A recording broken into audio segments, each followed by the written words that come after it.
এই যে ভাই, চ্যাম্পিয়ন ক্যামেরা।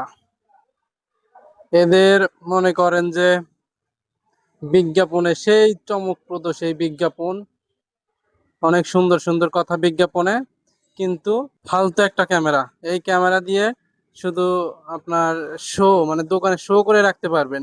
এ দিয়ে কোনো কাজে লাগবে না, কোনো কাজে আসবে না। আর আপনি যদি এই ক্যামেরা কেনেন তাহলে আপনি যে টাকা দিয়ে কিনবেন সেই টাকাটাই লস। আমি 2300 টাকা, 2300 সামথিং টাকা দিয়ে এটা নিছিলাম, অনলাইন অর্ডার করে নিছিলাম। কিন্তু নেওয়ার একদিন পরে ডিস্টার্ব হয়েছে, মানে নেওয়ার পরে একদিন, যেদিন যেদিন নিচ্ছি সেদিন সেট আপ করছি, সেট আপ করার পরে তারপরের দিনই ডিস্টার্ব করছে।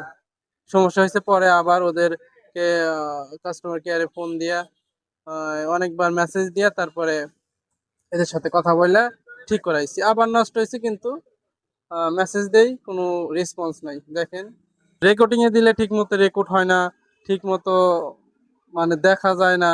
আমি যদি কন্টিনিউ রেকর্ড করে রাখি, কিন্তু রেকর্ড দেখা যায় না, রেকর্ড হয় না। ঠিক আছে, নানান সমস্যা। আবার অ্যাপসে ঢোকা যায় না, অ্যাপসে মাঝে মাঝে অফলাইন দেখায়। আবার অ্যাপসে তো প্রচুর পরিমাণে অ্যাড আসে। দেখেন, আমি অ্যাপস থেকে দেখাই আপনাদের। এই যে দেখেন, চ্যাম্পিয়নের অফিসিয়াল যে হোয়াটসঅ্যাপ নাম্বারটা, সেই নাম্বারে যোগাযোগ করার চেষ্টা করছি। প্রথমে দেখেন, প্রথমে যখন নষ্ট হয়েছিল তখন তাদের জানাইছিলাম, তারা রেসপন্স করছিল, সমাধান দিচ্ছিল। কিন্তু তারপরে এই যে দেখেন, আমি 18 মেতে একটা মেসেজ দিছি, দেখেন সেই মেসেজটা এখনো সিনও করে নাই। তারপরে আরো কয়টা মেসেজ দিছি, কোনো মেসেজ সিন করে নাই। মানে তারা এইটা বিক্রি করার জন্য এলোমেলো অনেক মিথ্যা কথা বলতেছে, বলে এগুলো বিক্রি করতেছে। এটা হলো সেই অ্যাপস যেটাতে ঢুকতে গেলে আপনাকে হিউজ পরিমাণ অ্যাড দেখাবে। প্রথমে ঢুকতে গেলে দেখেন আপনাকে অ্যাড দেখাবে। এরপর আরো কিছু সমস্যা আছে, সেটা হয় না। দেখেন, আমার ক্যামেরাটা সেট আপ করা আছে, তারপরেও কিন্তু এই যে এখন ওয়াইফাই আছে, এই জন্য দেখা যাচ্ছে, মানে যে ওয়াইফাই থেকে আমার ক্যামেরাটা অন করা আছে সেই ওয়াইফাই থেকে আমার ফোনটাও অন করা আছে, এই জন্য দেখাচ্ছে এরকম।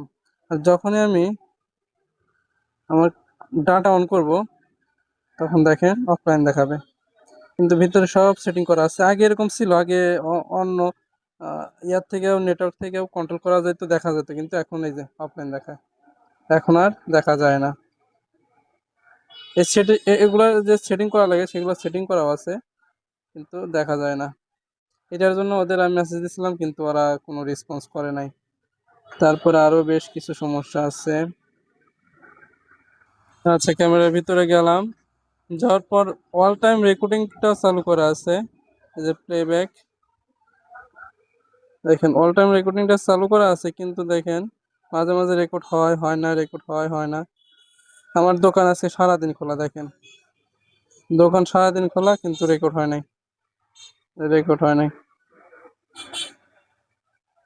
তারপর আমি ম্যানুয়াল ইয়ার থেকে যদি ওর আগের ডেট গুলোতে দেখতে চাই, সেগুলো ঠিক মতো দেখাবে না। এই আমার দোকান অল টাইম খোলা, কিন্তু এরকম দেখায়। মানে যখন রাতের দৃশ্যগুলা, রাতের মাঝে মাঝে রেকর্ড করায়। এই যে ব্যাগে আবার চলে গেল। মানে অ্যাপস থেকে এটা কন্ট্রোল করা খুবই কঠিন, এবং কন্ট্রোল করাই যায় না, এলোমেলো সবকিছু।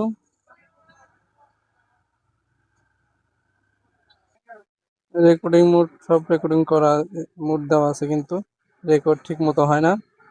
তারপরে দেখেন, ওয়াইফাই কিন্তু স্টেশন মোড করা আছে, ওয়াইফাই স্টেশন মোড করা আছে। তারপরে দেখেন, অন্য নেটওয়ার্ক থেকে আমি এই অ্যাপস কন্ট্রোল করতে পারি না, বা অ্যাপস দেখতে পারি না, অফলাইন দেখায়। অনেক সমস্যা।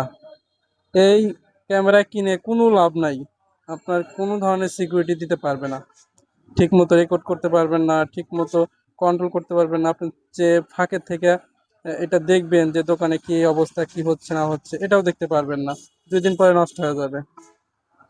তাই এই সমস্ত ফালতু ক্যামেরা কেনা থেকে বিরত থাকুন। যদি দোকানের বা কোনো প্রতিষ্ঠানের প্রপার সিকিউরিটি চান, তাহলে ভালো মানের কিছু কিনেন। এই 2-3 টাকার জিনিস কিনা শুধু টাকা নষ্ট।